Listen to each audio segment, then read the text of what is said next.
Given a data adapter, you can use the fill method of the data adapter to fill a data set. Actually, you only fill a data table by calling the fill method, but you can have multiple data adapters fill multiple data tables within a single data set. The data set or data table provides a local cache for disconnected data. And when you want to send data from one place to another, and it's stored in a data table or data set, that data gets marshaled as XML if necessary across the internet. You can make changes in cached data. That is, you can make changes in a data table or a data set. And then you can use the data adapter's update method to write changes from the cached data back to the original data source, because the data adapter keeps track of the changes you've made, so the update method can push those changes back to the original data source. Well, what do you get with a data adapter? The data adapter has 4 command properties.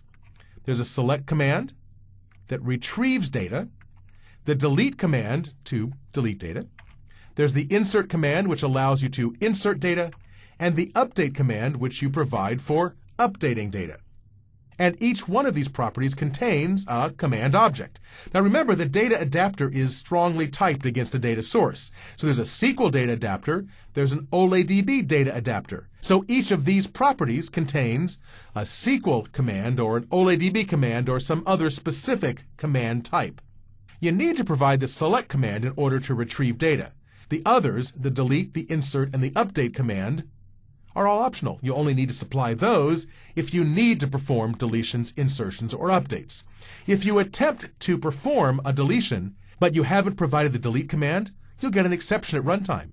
Because the data adapter can't make it up, it has to know how to delete rows from your particular data source. Given those command objects, the data adapter uses them for selecting, updating, deleting, and so on. You call the update method to change data, and remember, the data adapter keeps track of your changes and will call the correct command to change the data. We won't cover that in this section, however. You can call the fill method to execute the select command, filling data into a data table within a data set or a data table that's standing alone. Either way, the fill method just puts data into a single data table, whether that data table is inside a data set or standing alone. A dataset object is similar to an ADO record set, if you're coming from ADO, but it's richer. It contains relational views of data. That is, it can contain tables, and then columns and rows within those tables, constraints relating those tables. It can have views and relations itself. Now, the dataset supports a disconnected model. It has no knowledge of its data source. It has array-like indexing, so you can refer to any row at any point randomly. And it supports data binding. You can bind the contents of a dataset to other controls in Visual Studio applications. And it connects to a data source via a data adapter, and that's not really right. It's not that it connects to a data source, it's that it gets its data using a data adapter. It doesn't actually connect to anything. It's disconnected. The way you'll get it filled up with data from a data source is using a data adapter to fill individual data tables. To fill a data set, you first create a data adapter, and you provide command and connection information. The data adapter needs both those things. What data should I retrieve, and where do I get it from? Normally, you pass this information in the data adapter's constructor. And you can optionally set and retrieve the select command property individually. But if you set the information in the constructor, it automatically sets the select command property for you. But you can change it later if you like. Once you have the data adapter, you call the fill method of the data adapter. You pass a data set or data table object to fill. If you pass a data set, you can optionally supply a name for the data table, because the fill method will always create a data table for you if you supply a data set. If you supply a data table to be filled, it'll just fill that data table. If you supply a data set, the fill method will create a data table and fill it. If you don't supply the name, it will get a name it infers from the data source. The fill method uses the select command property of the data adapter, which you either supplied explicitly or supplied when you created the data adapter. Once you have your data table filled up, you can iterate through the data row objects to view the contents of the data table you just added. Let's look at an example that fills data into a data set. In this example, I'm going to retrieve data from an Access database, an MDB file, and this will only work if you've modified your configuration settings. Let's look at these. So that the OLEDB connection string points at the actual location of your JET database. In my case, I've specified this path. You'll need to fix this up to match what your path to the data is on your own computer. When you're done, choose Test Connection to verify that you found the correct Northwind sample database.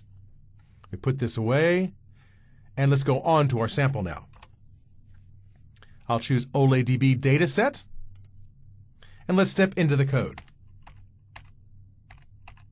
Here we are. So we're going to retrieve all the products where the category ID equals 1 from the Access Northwind sample database. Let's start by creating an OLEDB adapter, and we'll use a using block because the data adapter class implements iDisposable. Just a good practice to do. Here, we'll pass in the SQL string and the connection string. That is, we provide enough information so the data adapter knows what data retrieve, that's the command, and where to get it from, that's the connection string. And although I could have used a data table here, I'm using a data set just to prove a point. I'll call the fill method of the data adapter, and it can do the fill because it knows the SQL string and it knows the connection information. We'll tell it what data set to fill, and we'll also provide a name for the data table. If you don't supply a name, one will be provided for you, but much like the lawyers on television, you may not be happy with the name you get. So in this case, supply your own name when you're filling into a data set. There we go, and now we've got our data set filled, and within the data set there is a table named Product Info.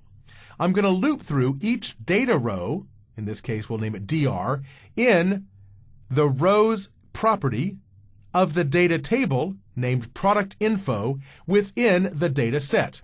Now I could have referred to this data table by number. I know it's data table number 0, but it certainly makes a lot more sense to refer to it by its name, which I supplied right here. For each data row, what are we going to do? We'll retrieve from that data row the product name field. The product name field returns back to us the field we want to show, and we'll add it to our list box. In addition, I'm going to bind the result as the data source of the grid on the form. So I'll set the data source to be ds.tables named product info. So that data table will become the source for our grid control on the form. Let me run full speed, and you'll see in our list box a list of product names, and in the grid control, here is the data we retrieved by using that data adapter, retrieving data from the northwind.mdb file using an OLEDB data adapter. You've seen how to get data into a data table, but how about working with that data?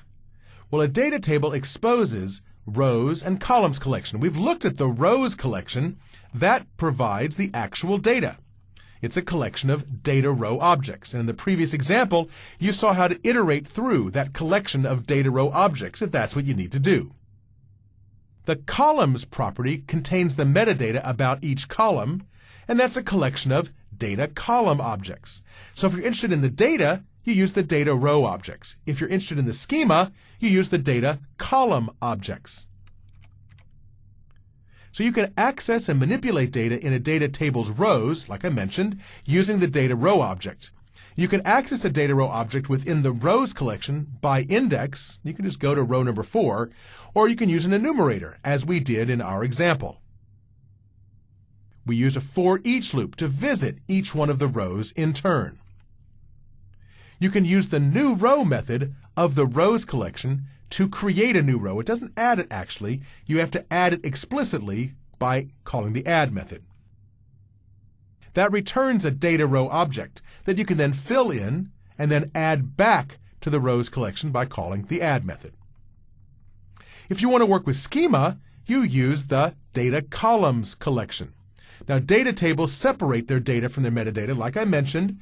That is, the rows of data in the data rows collection is the data itself, and the columns provide the schema. Now, this is different than ADO record sets, where each field exposed both the data and the metadata, like column names and so on, which meant that every single field you would work with would have both sets of data.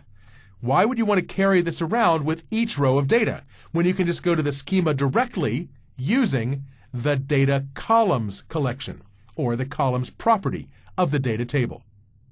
A data column object exposes rich metadata about the column from a table.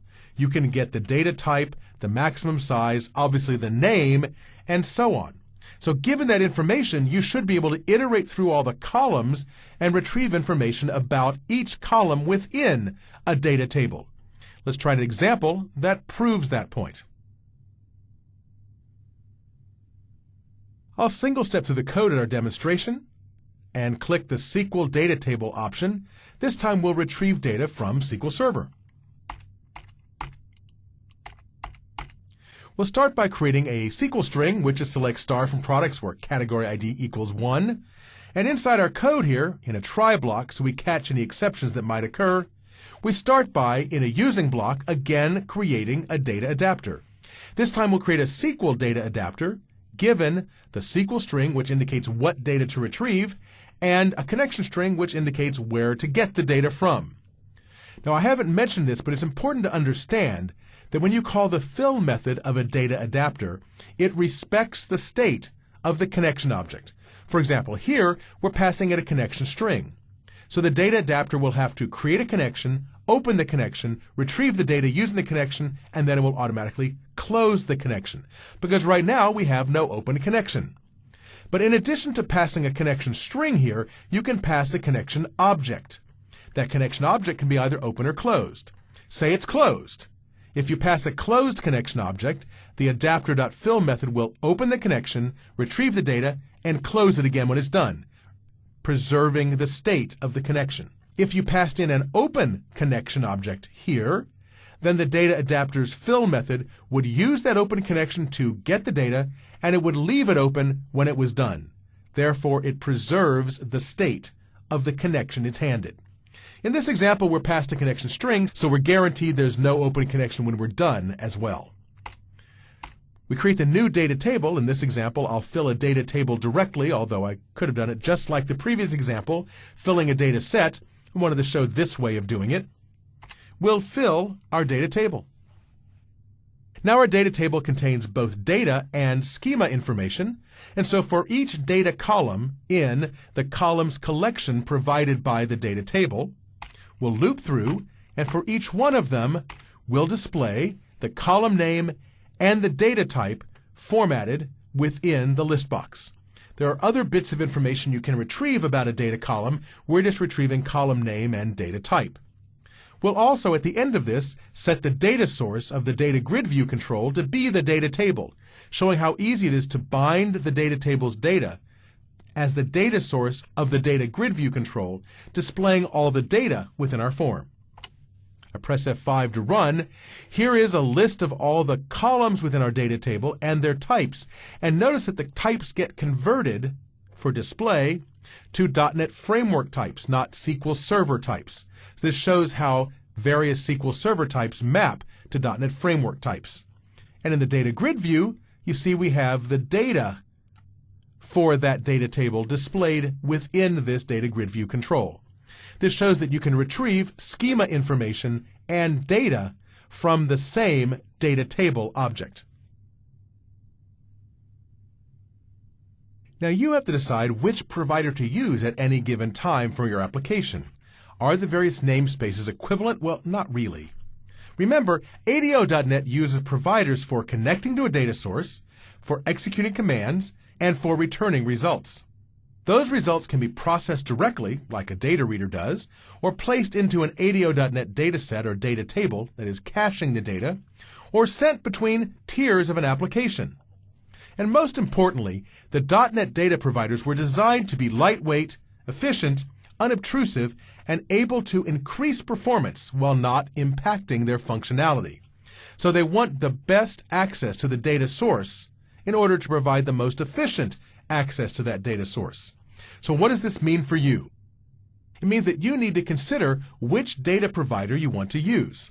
For example, the SQL Server data provider, the system.data.sql client namespace, communicates directly with SQL Server 7.0 or later, including SQL Server 2000, 2005, and 2008.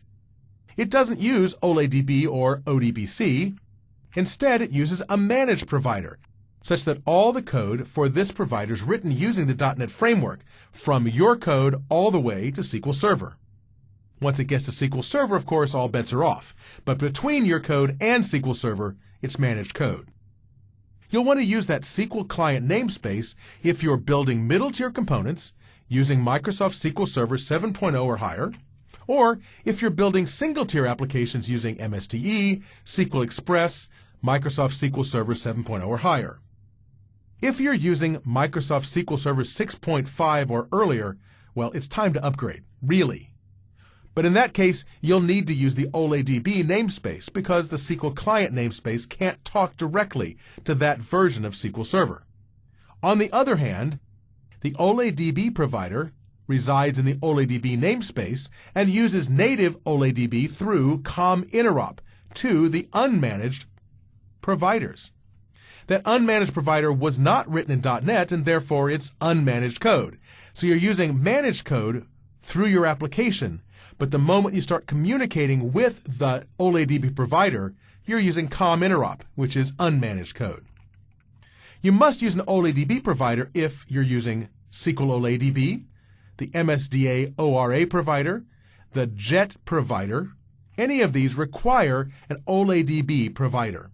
And you'll use the OLEDB namespace if you're building middle-tier applications using Microsoft SQL Server 6.5 or earlier, or if you're building single-tier applications using JET or any other OLEDB database.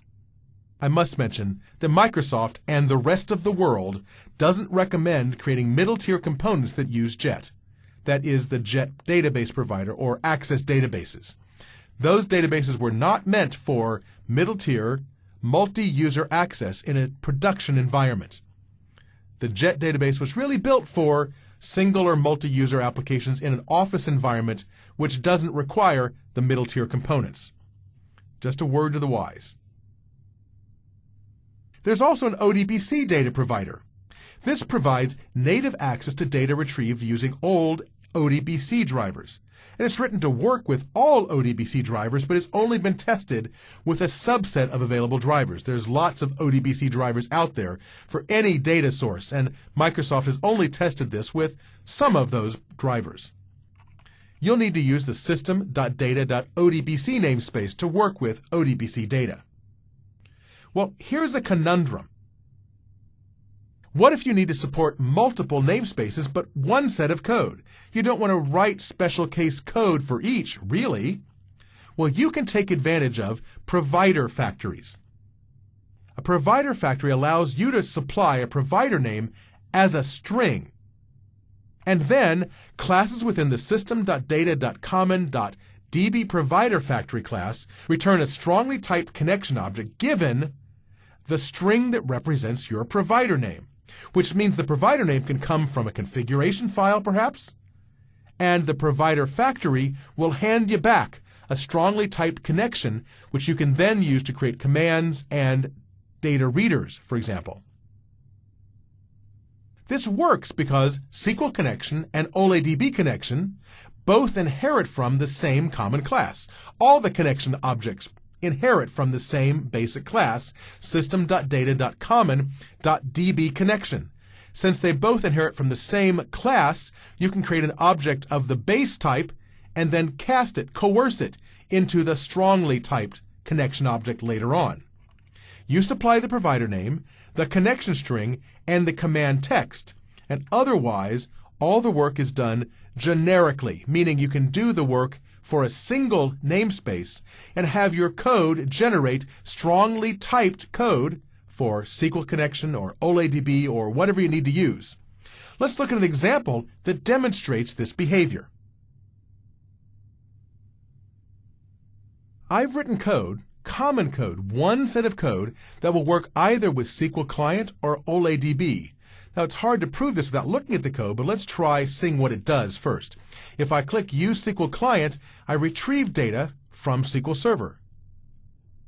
If I try the same thing again, let me run it once more, and click Use OLEDB, I get the same results from the Access database, and I didn't have to change the code at all. Both of these buttons end up calling the same common code. Let's see how it works.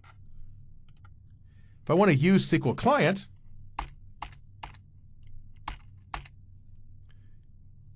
I've passed in as a provider system.data.SQL Client when I call this read data procedure. And this is the procedure that's going to do the work for us.